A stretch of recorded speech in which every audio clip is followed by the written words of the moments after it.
Hello, welcome back to another video. Today for you we have something a little bit different. This is a Japanese camera and this one dates from 1953. This is called a Welmy, W-E-L-M-Y,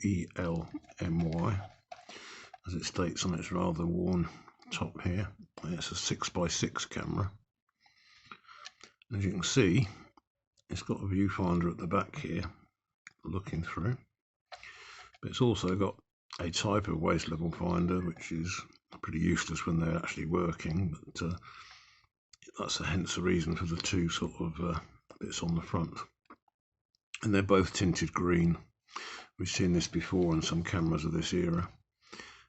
Its nickname is the frog eyes, because obviously it looks like eyes and it looks like they've got green pupils in them. Small company, not very successful. This is the model W, which was the first model, and then there was a model E, and then there was a model L, and by the time they got to the model L they followed the name.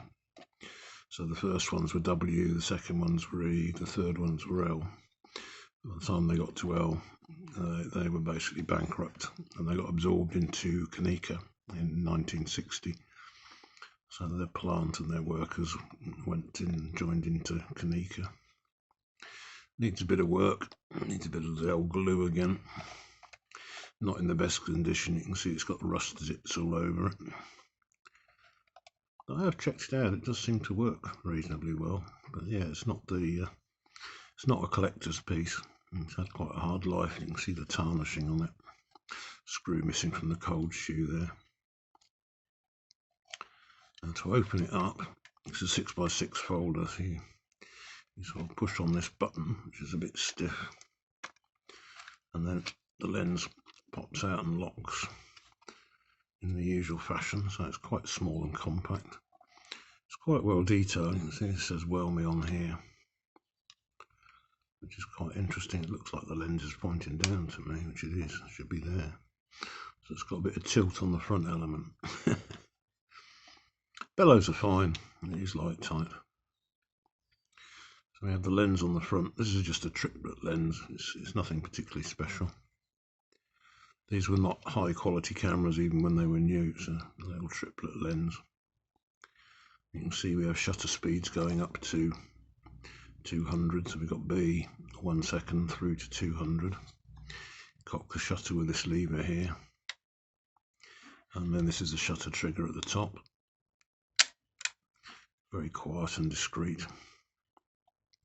To change the shutter speed you just have to move this dial and align it with the chosen speed that you want, say half a second.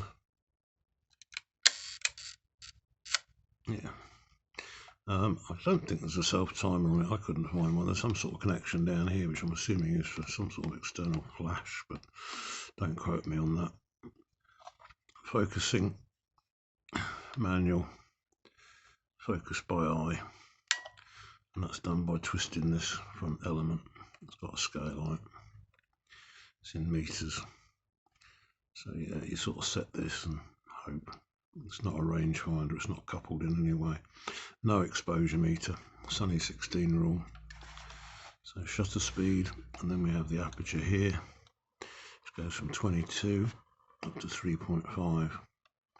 I think it is one of their own lenses actually. Yeah, it's a 75mm 3.5.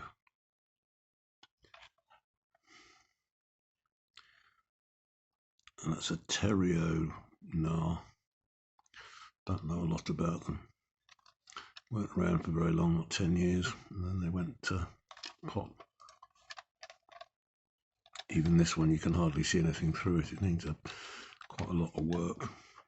The back opens by this catch down the bottom here, and it reads the film number off the red window on the middle, so you can see the backing paper.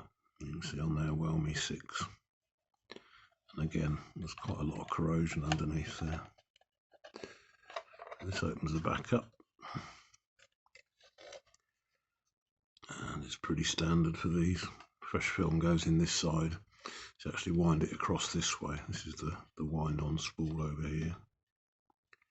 Just a couple of rollers, very simple camera. Pressure plate, you can see the red window. And that's about it really. There's not a lot to, it's going to be a short video, but not many people are going to watch this one, I think. But it's quite nicely finished, you know, all these little details that they put into it. It does have a tripod mount. Be interesting to shoot it. There is a few bits on flicker about them, and the images don't look too bad actually, considering it's quite a simple lens. But yeah, this was a sort of everyday working man's affordable camera back in the 50s in Japan. So yeah, that's about it really. Short video. Thank you very much for watching. Canon A1's working, by the way, thanks to the help of the people in the comments. Quite a simple issue to fix actually. Quite surprised. It does have the Canon squeak, but we'll sort that out. The Canon cough. No, thank you very much for watching. I just like the green eyes. I think that's quite cute, and the frog-eyed look. But yeah, fold it away. Just push on these struts.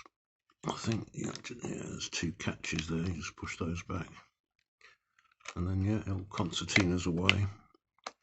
Put it in your pocket after take your next shot. Thanks for watching. Comments, questions, queries as usual down below.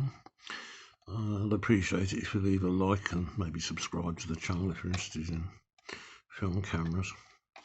And thank you. I look forward to seeing you in the next one.